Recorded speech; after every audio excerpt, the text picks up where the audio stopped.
Jujur atau tidak, itu urusan kita. Kalau jujur, ketemu dengan rezekinya plus pahala barokah. Niatnya lurus atau tidak, ketika diberi syukur atau tidak, itu urusan kita. Ketika ditahan sabar atau tidak, ketika diambil ridho atau tidak.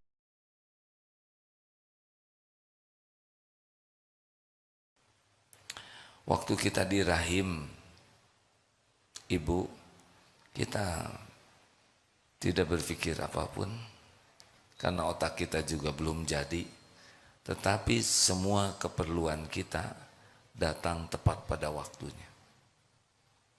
Kapan jadi kuku, kapan jadi tulang, kapan jadi jantung, kapan jadi kornea mata, kapan jadi neuron, semua selama 9 bulan saat demi saat berdatangan karunia Allah yang presisi, waktunya, tempatnya. Jadi tidak ada yang perlu diragukan sama sekali. Yang harus selalu kita pertanyakan adalah kesungguhan kita. Apa kesungguhan kita mengabdi kepada Allah? Ini yang harus selalu kita tanyakan. Ini saya ini cari apa di dunia ini? Kan? Rezeki itu bukan urusan kita. Rezeki sepenuhnya urusan pencipta kita. Rezeki itu total, semua rezeki milik Allah, dikuasai oleh Allah, dibagikan oleh Allah, ditahan oleh Allah, diambil oleh Allah. Bagi kita menyikapi rezeki jadi ibadah. Ada perbedaan tidak hadirin? Sepertinya bingung. Rezeki bukan urusan kita. Itu urusan pencipta kita. Urusan kita adalah menyikapi bab rezeki ini. Yakin atau tidak, itu urusan kita, syariatnya. Jujur atau tidak, itu urusan kita. Kalau jujur, ketemu dengan rezekinya plus pahala barokah. Niatnya lurus atau tidak, ketika diberi syukur atau tidak, itu urusan kita. Ketika ditahan sabar atau tidak, ketika diambil ridho atau tidak, lihat yang lain dengki atau tidak, itu urusan kita. Perkara jumlahnya kapan, Allah yang Maha tahu. Allah tahu kita dililit hutang, tahu pasti. Orang ngutangin ke kita juga dengan izin Allah. Hanya ada cari di jalan yang Allah sukai, ada yang cari yang tidak Allah sukai. Ada yang kena riba, ada yang tidak riba. Tapi tetap saja Allah, dengan izin Allah sampainya rezeki kepada kita. Ini sudah lama hidup di dunia, dilihat dari wajahnya. Bukan wajah balita. Tidak ada yang tertukar. Kita mengunyah makanan yang jadi kornea mata, jadi yang jadi sel kulit, jadi yang jadi sel jantung, jadi yang jadi sel empedu. Ini tubuh ini, maaf ya, kalau saudara lihat saya sekarang, ini sebetulnya beda dengan Aagim tahun lalu. Sudah tidak ada Aagim yang lalu. Sel-selnya sudah ganti semua. Sel kulit ini sudah banyak yang baru. Yang lama-lama yang di foto itu sudah habis tuh. Tapi kita tidak menyadarinya. Kita hanya makan. Ada yang jadi sel kulit, sel jantung, ada yang jadi sel darah. Begitu rumitnya tubuh ini dan beres. Tidak ada di hidung ini keluar kuku. Nggak nyambung. Jadi jangan ragukan. Kapan Allah memberi, jumlahnya sebanyak apa, bentuknya seperti apa, tenang saja. Ada yang Maha tahu. Wallahu ya'lamu antum la ta'lamun. Yang harus selalu kita pertanyakan adalah, ini saya teh serius tidak nih mengabdi ke Allah? Contoh ya, kita berbuat baik, sedekah, nolong orang, nolong istri, nolong teman. Apakah benar kita berniat ini sebagai pengabdian kita kepada Allah? Kalau kita masih menunggu-nunggu, mengharap-harap ucapan terima kasih, mengharap-harap diakui kita sudah berbuat baik, mengharap dipuji, mengharap dibalas budi, ini masalah kita. Ini masalah, hadirin. Bukan perkara remeh itu. Makanya hati jadi tidak enak, galau, kecewa, sakit hati. Rasa-rasa yang tidak baik ini semuanya diundang oleh dosa. Dosanya apa? Salah niat. Jadi jangan anggap remeh, sakit hati, kecewa, galau, kesel, jengkel, sedih, cemas. Semua yang enggak enak itu Allah tanamkan di hati kita sebagai peringatan. Kalau kita ingin diakui, dihargai, kita nunggu-nunggu orang berterima kasih, nunggu-nunggu orang tahu ini perbuatan baik kita, jasa kita. Kita nunggu orang menyebut-nyebut kebaikan kita dan membalas budi. Udah selesai itu masalahnya tuh. Berarti kita memang tidak nyari keridhaan Allah terhadap siapapun. Lelaki, kita membanting-banting tulang. Kenapa membanting tulang? Karena tukang daging ya. Kita kerja bukan untuk dikagumi istri, anak sebagai ayah yang tanggung jawab, kepala keluarga yang bijaksana, yang amanah. Oh, tidak. Kita kerja keras ini mengurus keluarga, ya mencari keridhaan Allah saja. Belum tentu istri menghargai kita. Gimana kalau tidak menghargai? Kalau tidak menghargai, tobat. Jangan-jangan kita tidak ikhlas. Ujian dari Allah. Kalau memang tidak dihargai ya tidak apa-apa. Tidak apa-apa sama sekali. Kita tidak nyari penghargaan istri. Tidak menjadi penghargaan suami. Tidak mencari penghargaan kantor. Di kantor ini, orang-orang yang tidak ikhlas, bete terus. Ciri orang yang kurang ikhlas tuh kalau dipuji semangat, tidak dipuji tidak semangat, dicaci patah semangat. Udah pasti itu tidak mencari keridhaan Allah. Dia hanya mencari makhluk, tidak pernah bahagia. Bahagia itu berbanding lurus dengan keikhlasan. Makin ikhlas, makin lepas dari berharap apapun dari makhluk, udah makin bahagia hidup ini. Anteng, enteng, menyenangkan. Gak ribet. Gak ada kecewa, sedih, jengkel. Itu mah dunia orang-orang ria yang berharap dari makhluk. Nah, kalau mau tanya, bukan tanya kenapa pertolongan Allah lambat. Salah. Kenapa hati saya enggak sungguh-sungguh kepada Allah? Itu yang ditanya. Kenapa hati saya masih berharap dari selain Allah? Tapi saya doa kok minta rezeki ke Allah. Tapi kamu kelakuannya pengen dipuji atasan, ingin dipuji kawan, ingin dipuji tetangga. Semuanya bukan karena Allah. Nah, kita sering mempertanyakan pertolongan Allah. Kapan datangnya? Kapan utang saya dilunasin? Jangan itu dong. Kapan sholatnya khusyuk? Kapan jodoh datang? Gampang bagi Allah.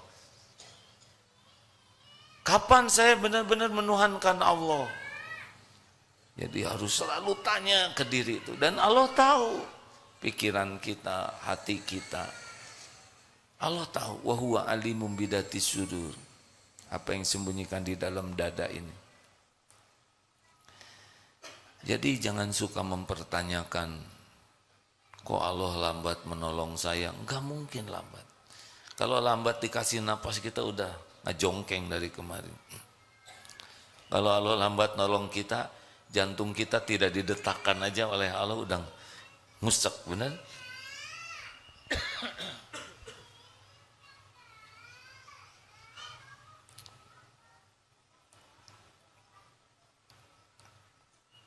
Ada yang telat enggak dari Allah?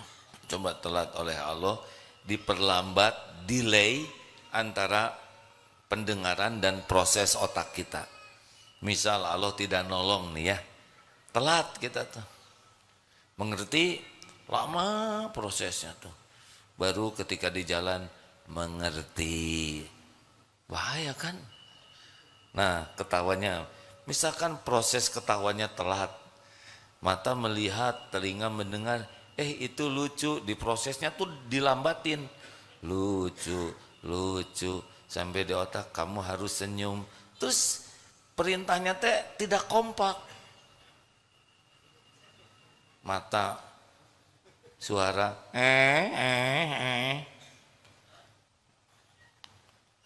lihat kita ketawa, presisi semuanya, benar? Sekali ngangguk-ngangguk gini kan begitu banyak rahmat Allah, pertolongan Allah. Otot kita diperintahkan naik turun, ini mata kedip, ngegaruk juga nggak salah, gatal di sini, kena di sini, tuh ngegaruk ya. Coba kalau salah alamat, anak kelek orang, oh apa yang terlambat? Apa yang terlambat? Kedip, kita nggak dibuat terlambat, coba terlambat. Tabrakan ini, betul? Nah ngangguk ini coba terlambat ya nggak? Nggak ada yang terlambat. Kita harus meyakini ini hadirin, bahwa jaminan Allah itu tidak ada yang tertukar, tidak ada yang terlambat, tidak ada yang meleset, tidak ada yang bisa menghalangi. Jadi reg-reg hidup kita ini. Ada Allah yang maha dekat, yang maha tahu, yang memiliki segala-galanya, yang maha baik, yang memberi sebelum kita minta, yang tidak pernah meleset, tertukar, tidak bisa dihalangi. Wa yuridka bi khairin fala radda li fadli, tidak ada yang bisa menolaknya. Kalau sudah begitu, hidup ini tenang. Yang kita pikirkan, kenapa telat ini niat kita? Kenapa kita sibuk sekali dengan ingin diketahui, dipuji, dihargai, diakui, dihormati oleh manusia? Siapa manusia? Hei, gak ada apa-apanya. Mau sedunia memuji kita, tidak ada apa-apanya. Tidak ada apa-apanya sama sekali. Nothing. Sedunia memuji kita, gak ada apa-apanya. Pahala itu yang ngasih Allah. Kita dipuji itu sebagai ujian, bukan karunia. Karunia itu kalau dipuji jadi dekat dengan Allah, itu karunia. Berapa banyak yang gara-gara dipuji jadi jauh dari Allah. Bu, Ibu, saya tidak boleh mengharapkan jawaban karena bikin jengkel. Tapi kalau enggak menjawab cik atuh. Bu, Ibu kan sering mempertanyakan, duh ya Allah kenapa doa saya enggak dikabul? Pertanyaannya sederhana, Ibu khusyuan mana? Sholat atau dandan? Itu aja. Kalau lebih khusyuk dandan daripada sholat, berarti lebih khusyuk mencari penilaian makhluk. Bukan tidak boleh tampil rapi. Tapi kenapa untuk dilihat orang begitu all out? Pakai foundation. Foundation itu fondasi. Sesudah itu apa? Batako. Pakai dempul. Dicat. Nyari apa? Nyari apa? Benar kan nyari keridhaan Allah? Belum lagi bulu mata palsu. Saya nggak mau ikut campur ya, tapi saya cuma membayangkan betapa lelahnya pelupuk mata diberi beban. Kan seperti barbel mungkin ya nggak? Benar nggak sih? Nggak tahu. Nggak tahu, udah lelaki mah nggak ada urusan sama bulu mata palsu.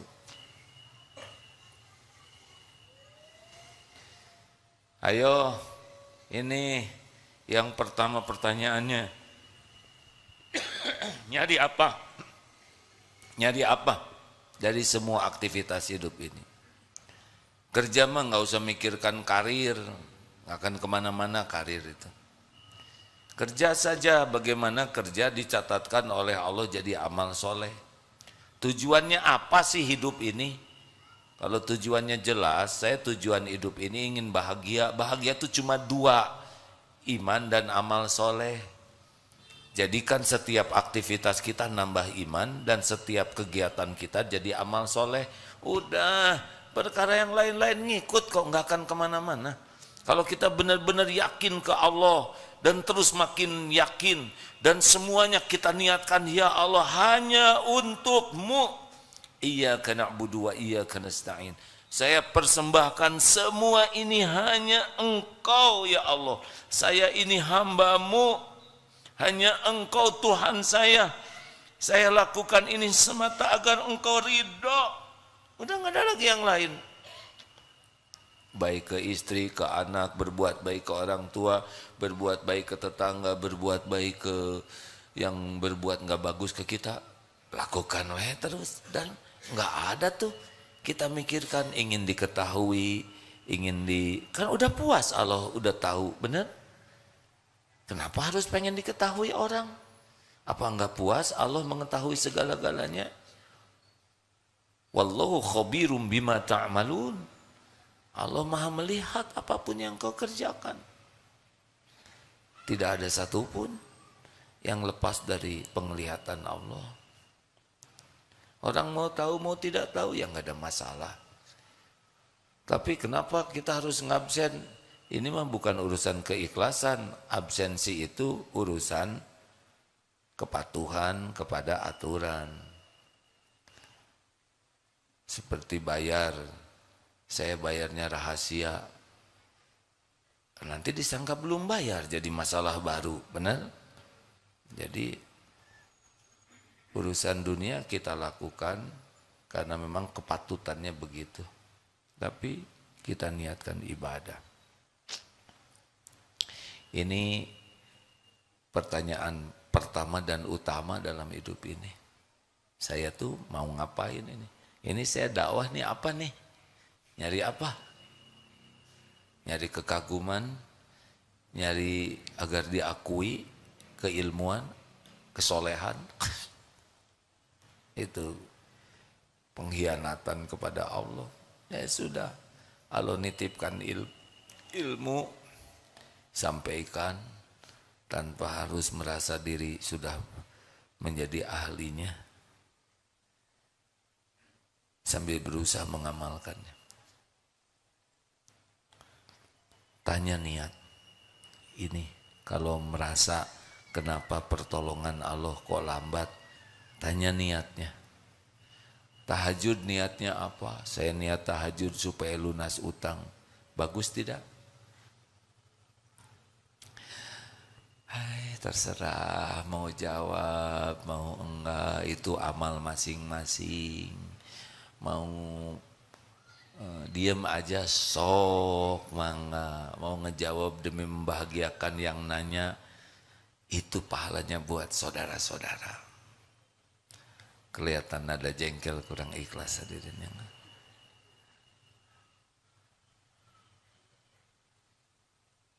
harus selalu tanya, tahajud untuk apa? Tahajud itu untuk ngabdi ke Allah. Nanti bagian dari tahajud doa, minta jodoh, doa lunas hutang, doa solusi, itu bagian dari doa, ibadah tambahan. Bukan tujuan tahajud. Masa tujuan tahajud lunas utang, nanti kalau utang dilunasin, lunas juga tahajudnya, ya kan? Tahajud mengabdi ke Allah. Berbuat baik ke orang tua, kenapa? Habis orang tua berjasa, orang tua sayang, orang tua dengar ya, kita berbuat baik ke orang tua karena ibadah. Allah yang memerintahkan. Tidak semua orang tua berbuat sama kepada anaknya, benar? Tidak semua orang tua juga akan menghargai kebaikan anaknya. Gimana saya sudah memberikan gaji saya ke orang tua, misalnya, cuman segini, ya nggak apa-apa. Iya bu, segitu ya. Terus saya lakukan yang terbaik. Menanti ucapan terima kasih menodai keikhlasan. Menanti loh ya. Menanti itu udah naik. Sebetulnya mengharap udah jadi masalah. Enggak ada mengharap. Jangan mengharap. Senyuman, raut muka, ucapan terima kasih, doa, penghargaan, balas budi, hapuskan. Fokus saja berbuat. Wa kafa billahi syahida. Cukup Allah jadi saksi. Teori mah gampang. Tapi ini perjuangan kalau ingin ditolong oleh Allah. Karena selama ini kita ngarep-ngarep pertolongan Allah, tapi yang kita lakukan bukan untuk Allah. Benar? Kita jarang melakukan untuk cari keriduan Allah. Kita cari pujian orang, cari pengakuan orang, cari kekaguman orang, cari pemberian orang, terus saja menuhankan orang. Tapi kalau minta ke Allah, aneh. Harusnya iyyaka na'budu wa iyyaka nasta'in. Berikan dulu pengabdian kepada Allah, baru minta. Jangan mintanya ke Allah, ngabdinya ke selain Allah. Kita dakwah, jempol orang pada begini. Marah jangan. Kita punya jempol sendiri. Beres ya. Kenapa jengkel pakai jempol orang? Gak ada apa-apanya followers. Maaf ya, followers nggak apa-apa, bertahan terus ya. Oh si AA, seenaknya gua mau unfollow. Jangan, ini ceramah ya. Maksudnya jangan berdakwah demi followers, jangan berdakwah demi likes, demi komen, demi nambahnya orang yang suka. Enggak ada gunanya. Dakwah itu amal soleh, cukup satu saja supaya Allah ridho. Yang ketiga dihisab adalah Quran. Suatu saat diundang memberikan beberapa ratus patah kata. Saya nggak nyebut sepatah dua patah ya, karena nggak mungkin sepatah kata ya beres. Di acara musabaqah tilawatil Quran, aduh, pas udah tahu dalil ini, perwakilan dari berbagai daerah kepada semua peserta, sing tulus cari ridho Allah, gak usah pikirkan menang kalah, pikirannya satu saja, bagaimana setiap huruf yang dibaca Allah ridho. Gak usah pikirkan penilaian juri, pikirkan penilaian Allah. Piala cuman plastik, sertifikat cuma kertas, uang juga lumayan sih, tapi ngapain ngaji demi uang kan? Gawat sekali itu hadirin, latihan pagi siang malam demi jadi juara. Maaf santri, saya minta maaf, karena kalau santri minta didoakan gak akan didoakan menang. Beneran Pak, Alhamdulillah saya tidak pernah mendoakan santri supaya menang. Mau apa ngedoain menang? Karena kalau ngedoain santri menang berarti ngedoakan yang lain kalah. Iya kan? Mendingan didoakan, santri didoakan semoga jadi amal soleh dan bisa menyikapi takdir apapun menjadi amal soleh. Dah itu, sing ikhlas niatnya, lakukan yang terbaik, cari keridhaan Allah. Mau menang mau kalah kecil, kalau takdirnya menang semoga bisa tawadu, tidak jadi sombong. Kalau takdirnya tidak menang, ya nggak apa-apa. Kalau mau piala, ada piala bekas itu, bekas sepak bola apa, ambil aja lah. Ini serius. Makanya sekarang santri kayak jarang minta didoakan ya. Ah percuma katanya didoakan juga nggak pernah didoain menang. Nggak penting atau jadi juara di dunia tuh, yang penting kan Allah ridho, betul? Berapa banyak, berapa juta kemarin orang Indonesia yang bete gara-gara nonton sepak bola, benar? Karena ngarep-ngarep menang. Kan ada yang nonton enggak, pokoknya saya doakan aja lah, semoga tobat semuanya. Rebutan bola satu ya. Dulu ingat waktu kita main futsal, saya senang main futsal dengan santri di sini tuh, selalu memberikan kelapangan bagi saya untuk ngegolin ya, dan kipernya juga enggak ada yang berani menghalang-halangi, takut kualat katanya sok. Saya juga jadi malu sendiri. Hadirin, hati-hati, jangan salah niat. Yang ketiga dihisab dermawan. Sama, ternyata ada yang sedekahnya banyak, bangun pesantren, bangun masjid, doa segala diberi, tapi tidak ke surga juga, karena cita-citanya disebut dermawan. Artinya apa? Artinya hati-hati dengan niat. Satu itu, hati-hati dengan ingin cari kedudukan di sisi manusia. Itu bahaya. Itu sumber penderitaan, sumber kehinaan, dan sumber kecelakaan. Akhwat, jangan centil. Centil biasanya karena carmuk, cari muka. Udah mending biasa-biasa saja, secukupnya. Lelaki sing soleh ya. Tunggu masep. Sulit kita memiliki hati yang ikhlas dalam amal soleh kalau kita masih senang sekali dengan dipuji orang lain. Kecenderungannya, maaf ya, kalau kita punya sesuatu yang kita anggap istimewa, kita ingin memamerkannya. Yang punya badan bagus mesti ingin agar orang lain tahu badannya bagus. Bagi yang suaranya bagus, hei, pak begitu, nggak kuat. Sini,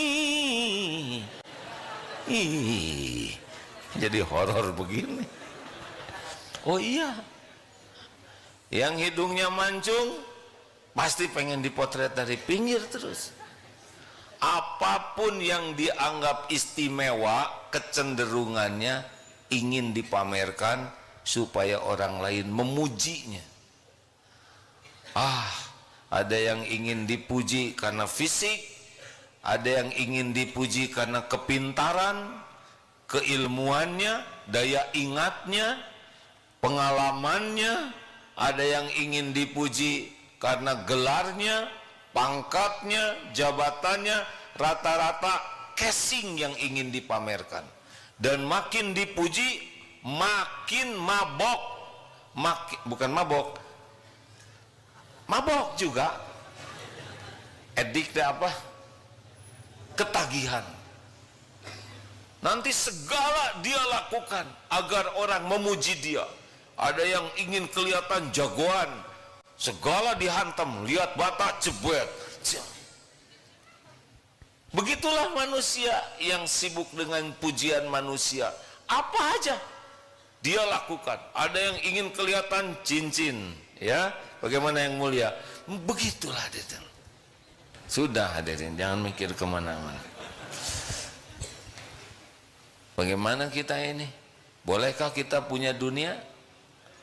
Jawab, bolehkah punya? Boleh. Punya rumah bagus boleh? Punya mobil bagus boleh? Boleh hadirin. Nabi Sulaiman juga diberi oleh Allah istana.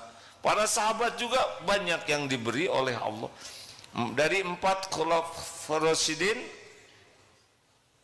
4 khalifah, 3 itu kaya. Dari 10 yang terjamin surga, 8 itu kaya. Jadi tidak ada masalah dengan kekayaan. Punya mobil bagus boleh? Boleh, asal tidak mengagung-agungkan kendaraan dan tidak lengket kendaraannya. Kalau kendaraannya misalkan hilang, ya sudah, laporkan. Ya, saya mikir diapain barusan. Enggak sampai menderita. Dan jangan sampai kita naik mobil bagus jadi merasa mulia. Enggak lah. Qadarullah, ada sahabat saya ditakdirkan punya mobil bagus. Kemarin silaturahim, cobain mobil ini. Saya tidak mau nyebut mereknya, tapi sangat sedikit katanya. Mungkin di Indonesia cuma ada satu itu, namanya Lemper Jono, ya. Waduh, itu tegang sekali, takut nubruk hadirin. Saya coba, ini yang di atas 10 miliar itu, ada mobil semahal itu. Lalu bagaimana? Kita nggak usah usil. Mau ngapain beli ini? Nggak usah, udah dibeli, ya kan. Tinggal kita doakan saja supaya bisa bangun masjid yang lebih bernilai daripada mobil ini. Dan itu aset, nanti dijual juga, katanya laku. Bagaimana kalau orang dapat rezeki? Doakan supaya barokah. Kalau ini jadi masalah, mudah-mudahan dilepaskan, diganti dengan rezeki yang bisa membawa kebaikan. Gak usah iri dan gak akan dikasihkan ke saudara. Ya, nyoba tuh kemarin, buat saya sih sama aja, ya, hanya lebih tegang, stres, karena takut nabrak. Ada, tapi ya sudah, orang dititipi rezeki oleh Allah begitu, dan nanti di akhirat siap-siap akan dihisab. Nah hadirin, luruskan niat, selalu punya waktu. Apa niat saya? Apa niat saya? Sebelum melakukan apapun, termasuk ini mak-mak, ada mak-mak tidak nih? Mak, ini mak atau nenek? Mak, ya sudah. Ketika mendempuli wajah, balik lagi ke yang ketika diemple-emple wajahnya, pertama kan apa tadi? Foundation. Oh, dempul dulu. Sesudah dempul, nggak tahu lah bagaimana lah, udah ini pakai fondasi, kemudian diaci, ya kan? Diaci bukan? Sesudah diaci baru dicat, baru dipaku. Saya tidak mau ikut campur dengan dunia wanita, ya, tapi saya hanya ingin mengajak, sambil melakukan itu Ini teh apa niatnya? Supaya apa? Supaya kelihatan rengkeng, kan ada tuh ya. Di sini tuh pakai selotip ke sini. Sini. Eta teh nanaonna. Ini saya tidak mau ikut campur dunia wanita, dan saya lelaki ya. Alhamdulillah kita tidak serepot itu ya. Bisa dibayangkan kalau lelaki ini ke pengajian pakai patot alis ya kan, semuanya putih ngegeblek, lipstick, aduh ribet. Mungkin saya juga tertekan.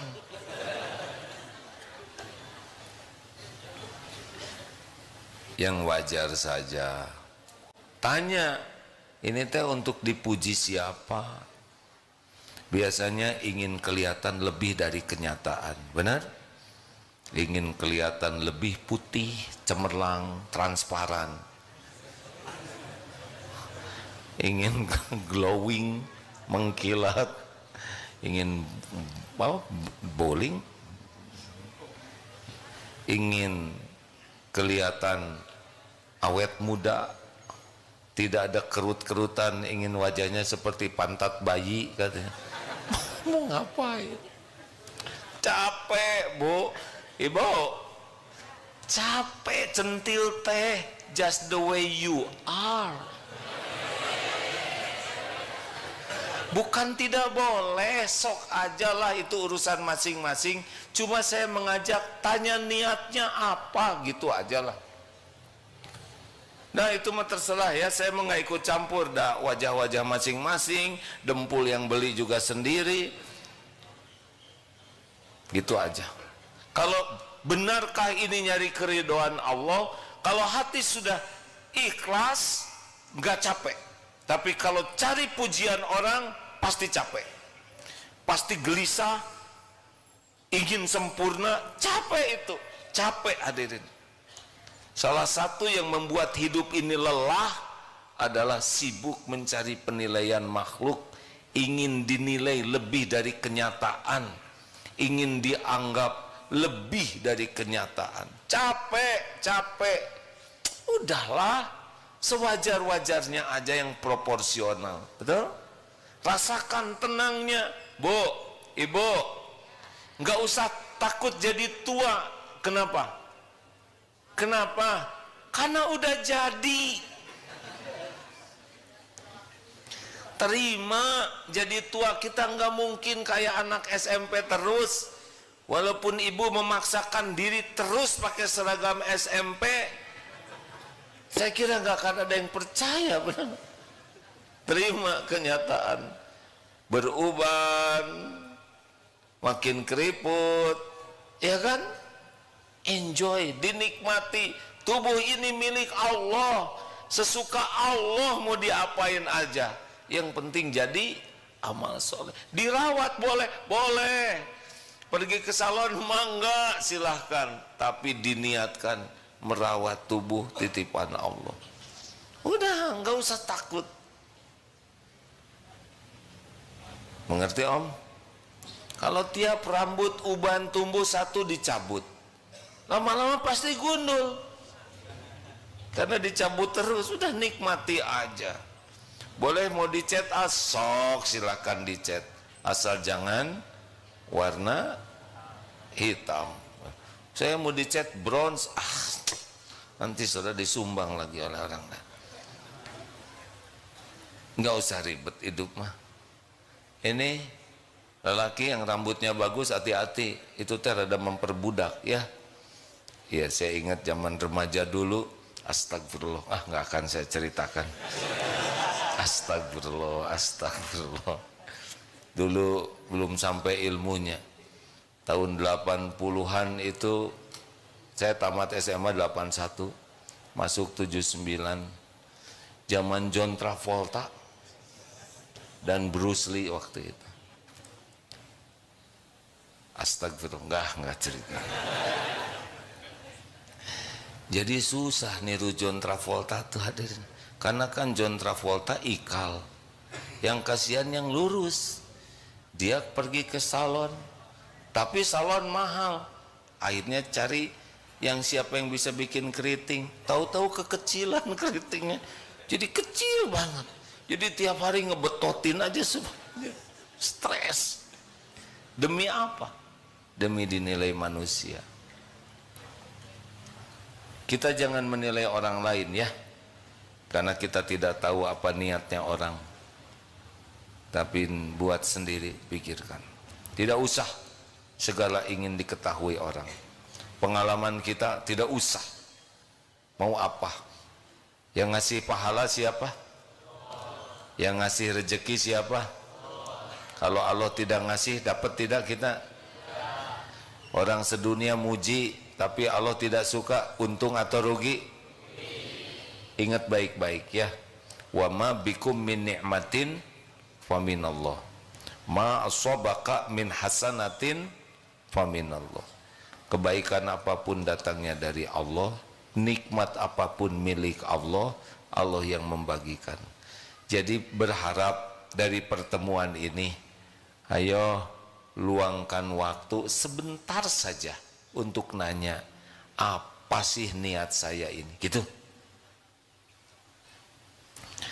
Kenapa saya beli ini? Untuk apa sih? Benarkah ini nyari ridho Allah? Kalau mau bicara, untuk apa saya ngobrolin ini? Apakah benar untuk nyari ridho Allah atau lagi pamer? Pamer ilmu, pamer kepinteran, pamer gelar, pamer. Untuk apa dipamer-pamer? Terus kalau orang lain sudah tahu jadi bagaimana? Kalau orang suka ke kita, kita pamer kebaikan, lah dia udah suka. Nggak dipamer-pamer juga udah, betul tidak? Kalau orang sebel ke kita, kita pamer kebaikan, makin enak dia. Yang enak itu udahlah, nggak usah sibuk dengan penilaian manusia, sehingga kita lebih diperbudak niat untuk manusia daripada untuk Allah. Begitu.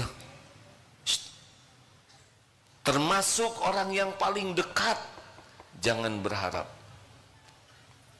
Kata Ali bin Abi Thalib radhiyallahu anhu, semua kepahitan sudah kurasakan, dan tidak ada yang lebih pahit selain berharapnya hati dari manusia. Mau bahagia? Mau bahagia? Stop berharap apapun dari makhluk untuk kepentingan diri. Berharap makhluk jadi soleh, berharap keluarga jadi baik, itu bagus. Tapi berharap dipuji, berharap diberi, berharap diterima kasihi, berharap dilayani, berharap dihormati, berharap dihargai, berharap dicintai, no. Karena itu tidak akan terjadi tanpa izin Allah. Allah sajalah. Berharap Allah ridho, berharap kita dapat pahala akhirat, dah cukup. Mau bahagia? Berhentilah berharap dari makhluk. Nggak akan banyak kecewa, tidak terluka. Bu, kalaupun dandan nggak usah nanya sama suami, Mas, gimana penampilan saya? Suami stres. Mau nyebut apa? Ibu teh mirip kesemek duel. Udah dandan saja yang wajar di hadapan suami yang terbaik dan berikan sebagai ibadah, cukup. Halo? Mau bahagia? Kepada para pesepeda, kepada para pelari,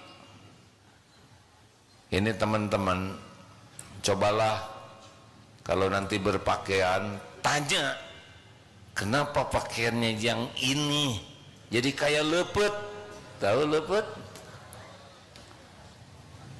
Haruskah saya berpakaian seketat ini? Hah? Bikin malu, betul tidak?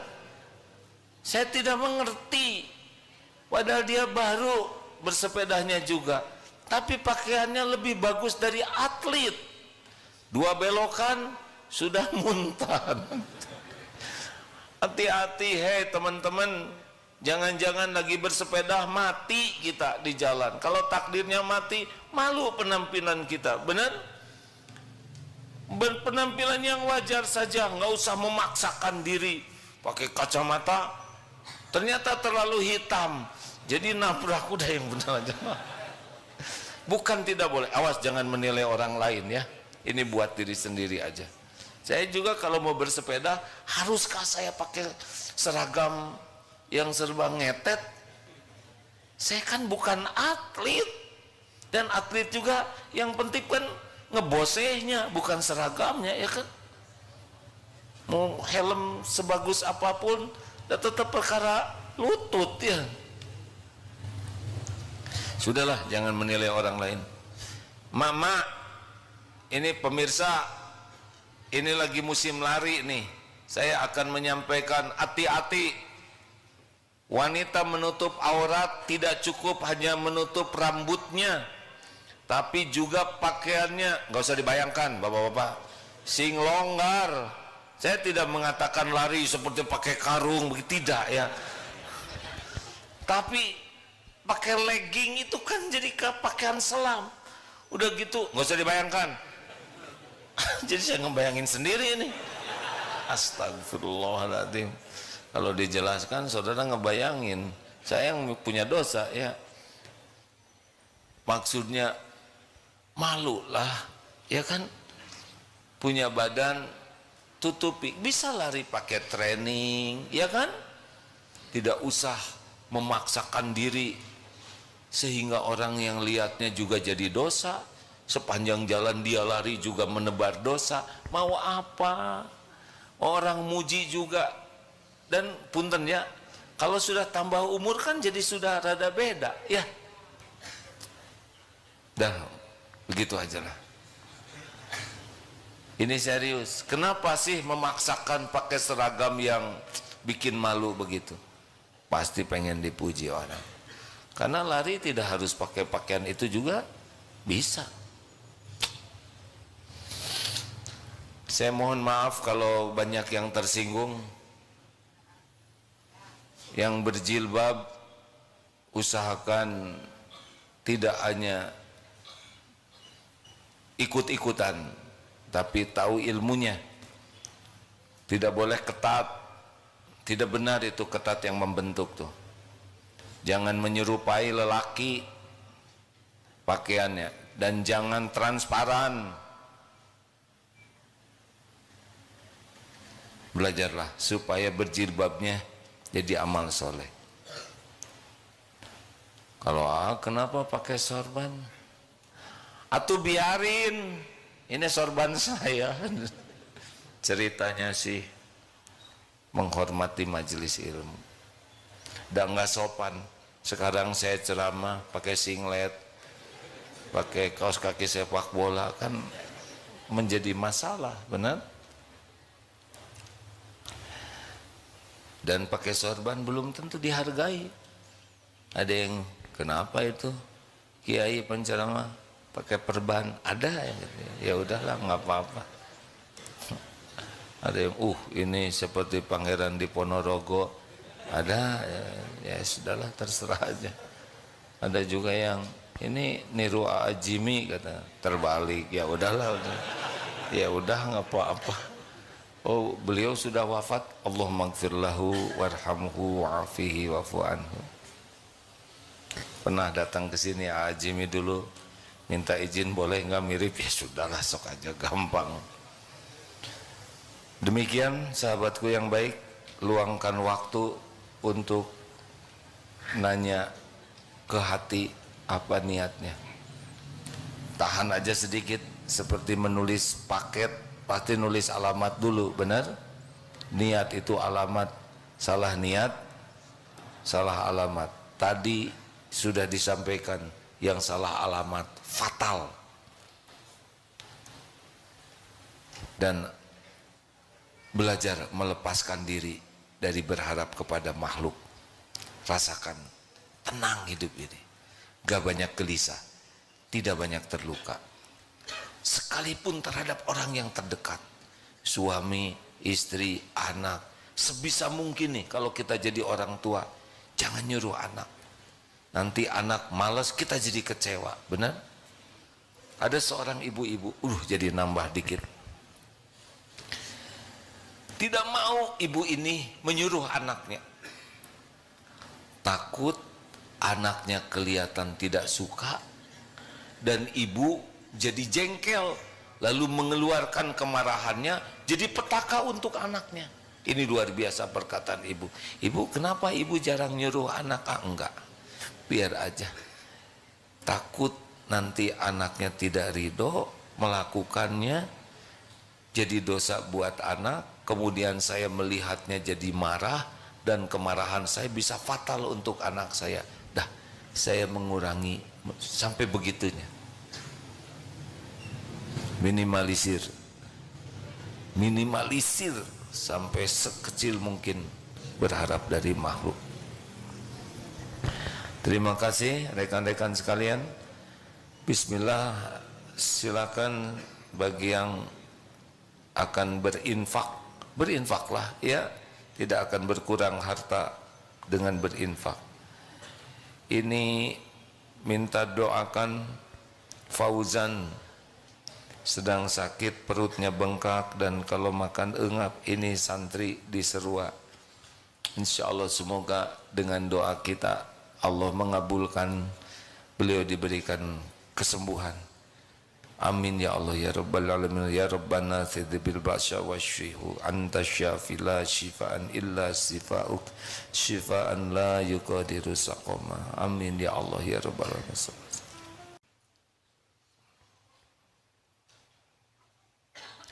Assalamualaikum warahmatullahi wabarakatuh. Alhamdulillahi rabbil alamin. Segala puja dan puji hanya milik Allah yang maha menyaksikan, maha mendengar segala-galanya, yang menciptakan kita, mengurus diri kita setiap saat. Tidak ada sekejap pun kita lepas dari karunia-Nya.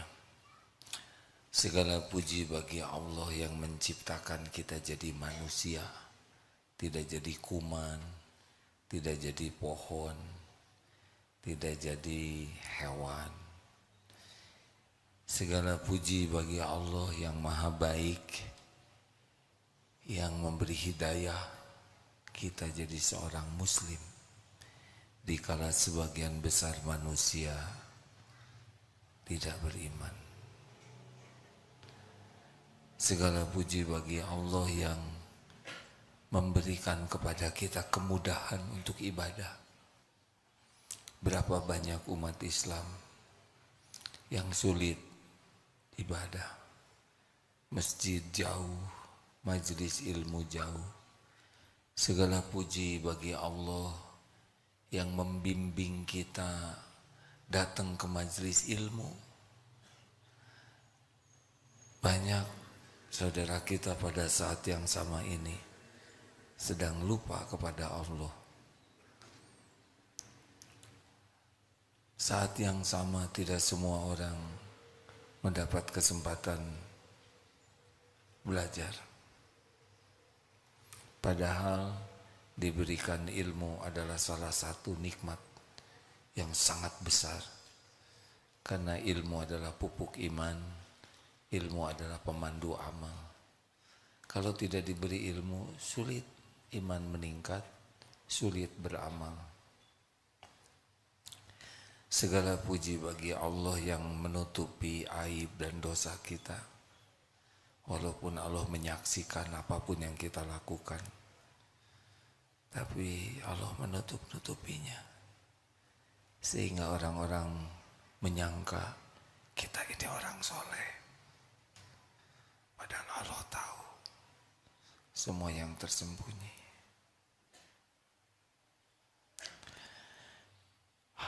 Segala puji bagi Allah yang albir, maha melimpahkan kebaikan.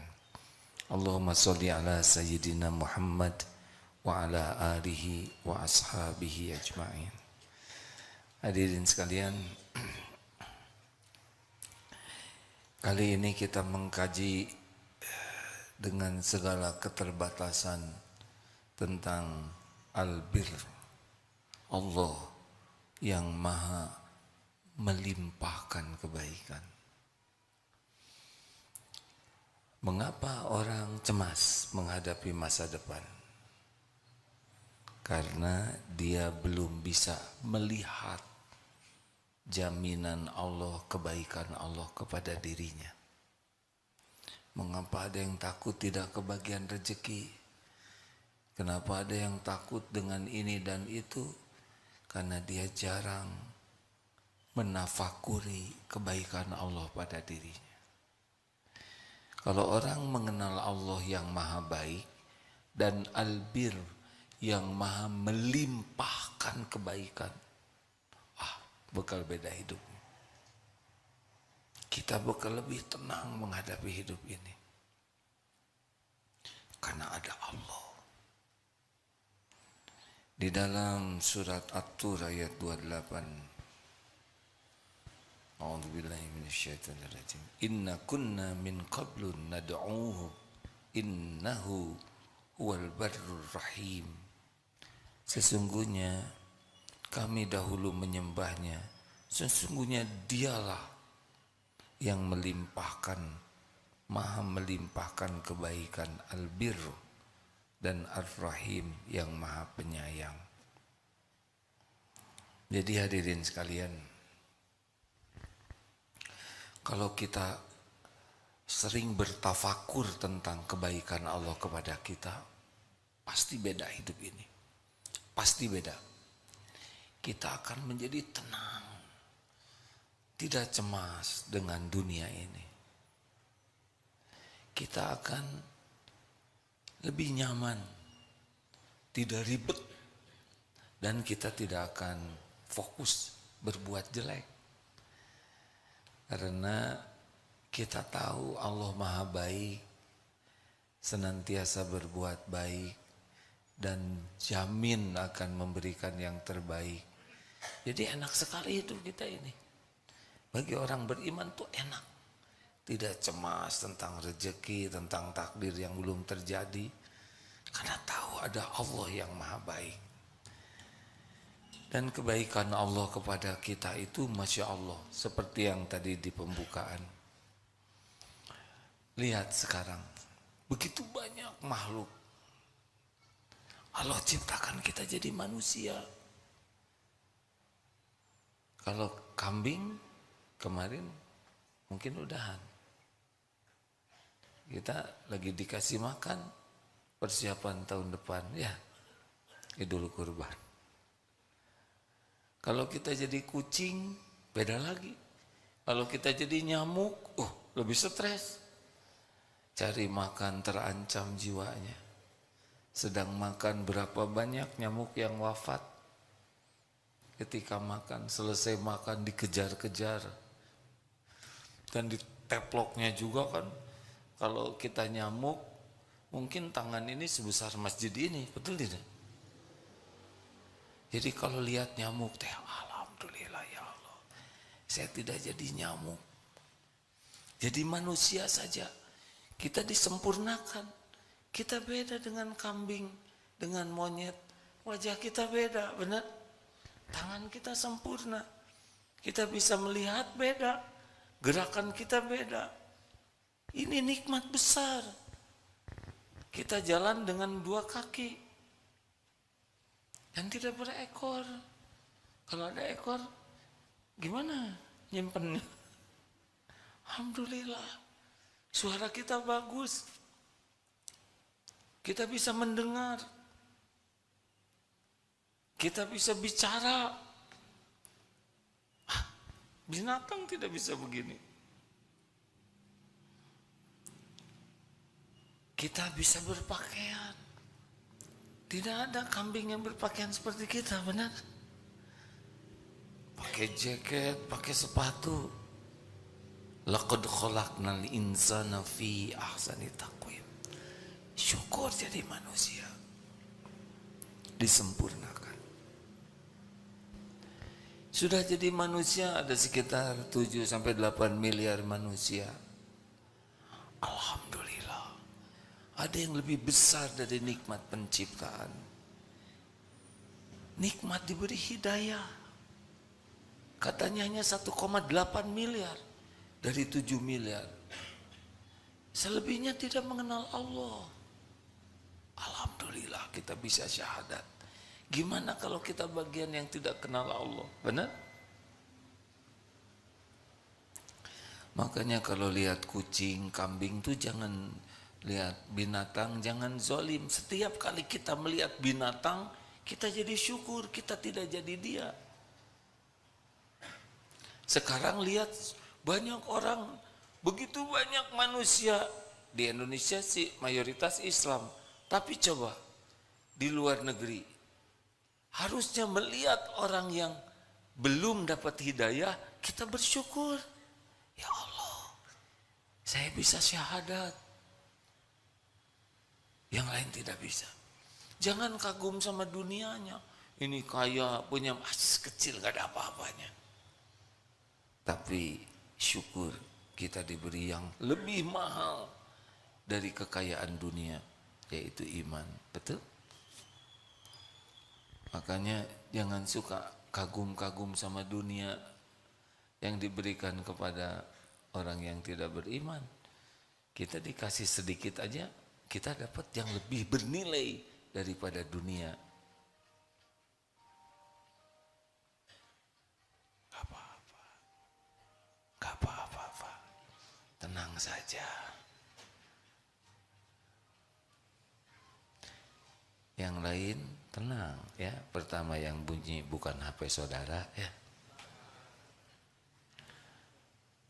Gimana kalau lagi pengajian ada HP yang bunyi? Ya tinggal berbaik sangka aja. Kenapa HP-nya nggak dimatikan? Mungkin sedang menunggu berita yang sangat penting. Kenapa ditelepon? Yang telepon nggak tahu lagi pengajian. Betul tidak? Yang enak saja berbaik sangka. Buktinya beliau lari tuh ke bawah, ya kan? Kasihan, didudukin getar, ya.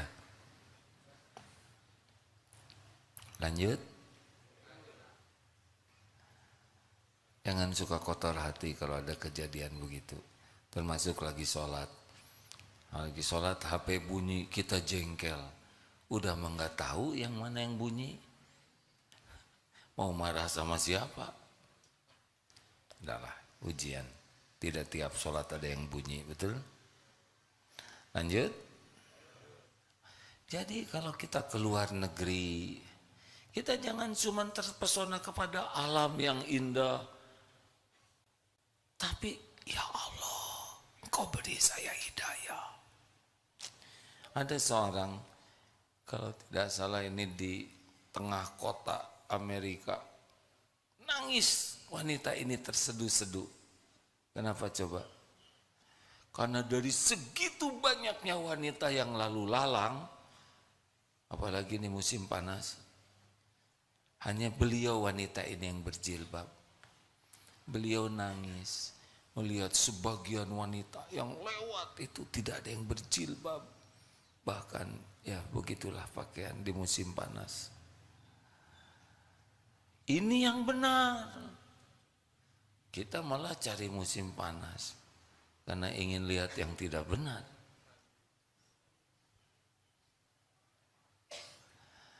Maka siapa yang kaya raya tuh? Mas Elon siapa tuh?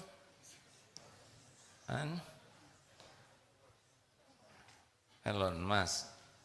Ya udah biasa saja, nggak usah pakai kagum-kagum. Ya sudah, itu hamba Allah yang dikasih ujian dengan rezeki banyak, semuanya milik Allah, nggak dibawa kemana-mana, ya kan? Saya lebih kaya karena saya diberi nikmat iman. Tidak usah juga kita mencaci maki, merendahkan, jangan. Mereka hamba Allah juga semuanya, ya. Syukur kalau mereka juga dapat hidayah. Enak dong, mereka udah kaya, dapat iman. Dasar pelit yang terserah Allah tuh. Kenapa? Jadi kalau kita berada di lingkungan non-Islam, ya kita harus bersyukur. Walaupun mungkin kita mobilnya butut, ya nggak punya mobil, tapi kita punya yang termahal, hidayah. Jangan minder. Kita dapat yang paling mahal. Dan doakan mereka juga supaya dapat hidayah. Mereka hamba Allah juga. Mereka juga ingin bahagia, tapi belum dapat hidayah. Kenapa kita tidak mendoakan? Coba dengar ya. Kira-kira mana yang Allah sukai? Kita ketemu dengan non-Islam yang belum kenal Islam. Kemudian kita sebel ke orang tersebut. Atau kita mendoakan orang tersebut supaya dapat hidayah. Kira-kira mana yang Allah sukai? Gini ya, kalau mau jawab ya. Kalau mau jawab atuh hadirin. Ini kan Allah melihat kita, Allah mendengarkan, Allah tahu isi hati kita. Kira-kira mana yang Allah sukai? Kita marah-marah, mengutuk, mencela, memaki, atau kita mendoakan? Dia juga hamba Allah, ciptaan Allah, cuman belum dapat hidayah. Ketika Islam sendirian, Rasulullah SAW, apa beliau memaki-maki yang lain? Beliau mendoakan, beliau berdakwah, ingin agar sebanyak mungkin orang bisa selamat. Coba dirubah seperti itu hadirin. Beda. Hati kita lebih lembut insya Allah. Di antara umat Islam kita lihat bagaimana di Uighur, bagaimana umat Islam di tempat yang sulit ibadahnya. Kita alhamdulillah nengok sana nengok sini masjid. Kita tidak pengen ke masjid, disuruh lagi ke masjid. Kita mau ke masjid malas, dibonceng. Semua kebaikan ini datang dari Allah Subhanahu wa taala. Fabi ayyi ala'i rabbikuma tukadziban. Nikmat Tuhan manakah yang kau dustakan? Jadi lihat masjid, ya Allah, alhamdulillah bisa sholat. Berapa banyak yang jauh dari masjid? Berapa banyak yang masjid di depan rumahnya dan tidak ke masjid? Betul? Bersepeda kuat 50 km. Jogging 10 km kuat. Ke kantor kuat jauh. Ke masjid 10 meter, 20 meter gak kuat. Gimana hati kita melihat umat Islam tidak ke masjid? Jawab hadirin. Ayo. Gimana? Marah? Jengkel?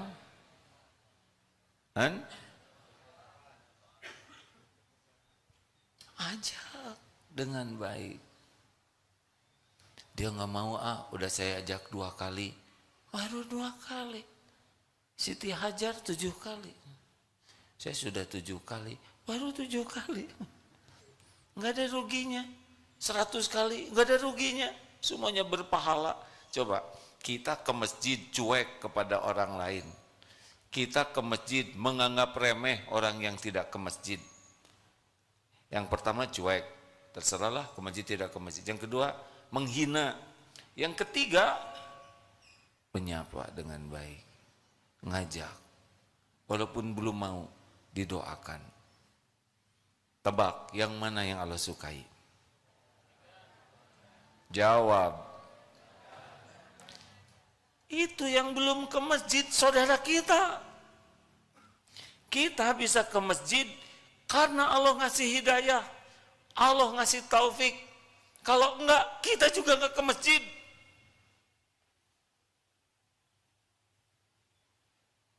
Kenapa harus menyebar kebencian?